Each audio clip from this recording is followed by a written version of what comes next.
Alors pour la suite, je vais vous demander de regarder et de tester après.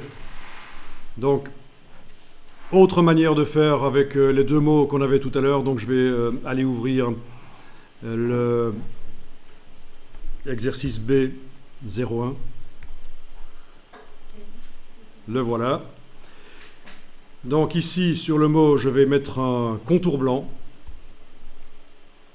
Donc sur le mot tennis, je mets la case contour en avant-plan. Regardez d'abord, vous allez voir, c'est facile. Et puis, dans le nuancier, il faut que j'aille choisir du blanc. Voilà, du blanc. Allez changer l'épaisseur par la palette contour. Tout ça, c'est facile. Voilà. Le mettre... Ah oui, pour bien faire, il faudrait le mettre à l'extérieur. Ok. Et il ne veut pas parce qu'il n'est pas encore vectorisé. Je n'ai pas affaire à du texte vectorisé. Bon, donc je vais devoir le vectoriser. Texte vectorisé. Voilà. Texte vectorisé, j'ai vectorisé le mot tennis, je vais mettre le contour blanc. Voilà, et je vais le mettre à l'extérieur. Oui, il y a un truc spécial avec le texte. Si on met un contour sur le texte, il n'est pas possible de le mettre à l'extérieur ou à l'intérieur. Il est toujours à cheval sur le bord du texte. Donc c'est pour ça que j'ai dû vectoriser, transformer le texte en vecteur par un menu texte vectorisé pour pouvoir appliquer mon contour blanc et le mettre à l'extérieur. Vous suivez? Le mot tennis, je le superpose au mot now. Je modifie un peu l'épaisseur ici. Voilà.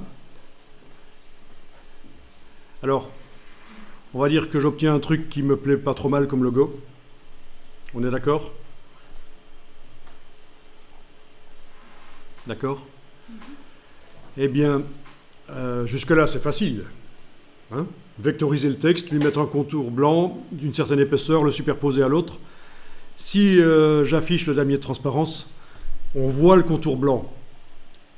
Mon but est qu'il devienne transparent, qu'il fasse un espace entre les lettres et les autres, la plus grande. Le blanc doit devenir transparent. Eh bien, on va appliquer le truc qu'on a vu tout à l'heure. C'est-à-dire que on sélectionne le tout, on fait objet pixelisé pour transformer ça en une image. Objet pixelisé, OK. C'est une image, si je zoome, je vois des pixels.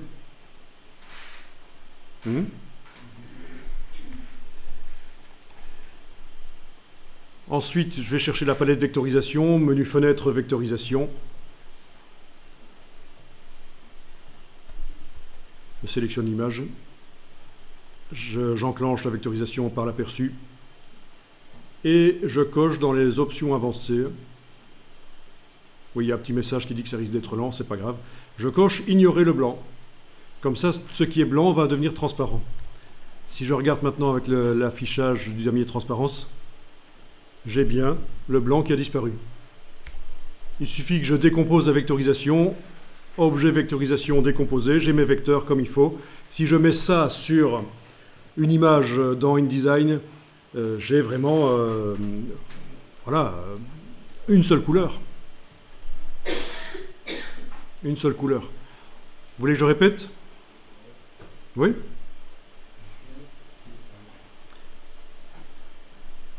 Je vais enregistrer, puis je vais recommencer. Donc ça, c'est le système des encoches. C'est très intéressant parce que c'est graphique, ça donne des choses graphiques. Ok, donc je vais redémarrer du fichier 1. Voilà. Le mot ici, tennis, je le vectorise. Texte vectorisé. Je lui mets un contour. La case contour est à l'avant-plan, je lui mets un contour blanc. Dans le nuancier, je vais choisir un contour blanc.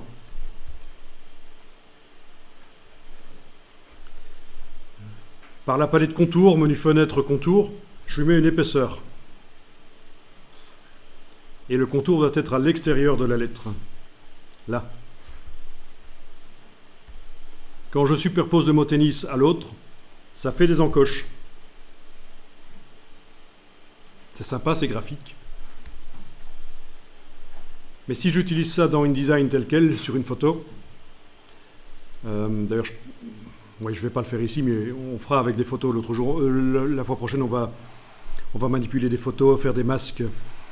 Donc si je mettais ça dans InDesign ou Photoshop ou quoi, on verrait le contour blanc de mes lettres. Pour supprimer le contour blanc et garder cet effet, je sélectionne tout, je transforme ça en une image, objet pixelisé. Et cette image, je la vectorise par le menu Fenêtre Vectorisation d'image, avec dans les options avancées ici, on les déploie, l'option Ignorer le blanc qui est cochée. Donc ce qui est blanc devient transparent. Si vous ne connaissez pas l'astuce, vous n'arriverez pas à faire un truc facilement comme ça.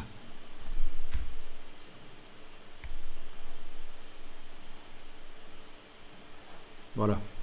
Et après, on peut même mettre... oui, si on veut mettre des couleurs différentes, ça va... Objet, vectorisation d'image décomposée. Voilà, j'ai des objets différents, je peux même mettre des couleurs différentes. Sur le fond,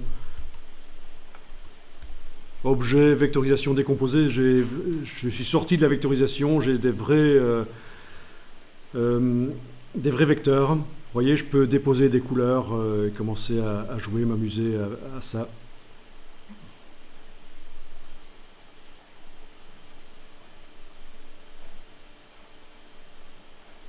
Voilà, techniquement, il n'y a pas de problème. C'est pas mal.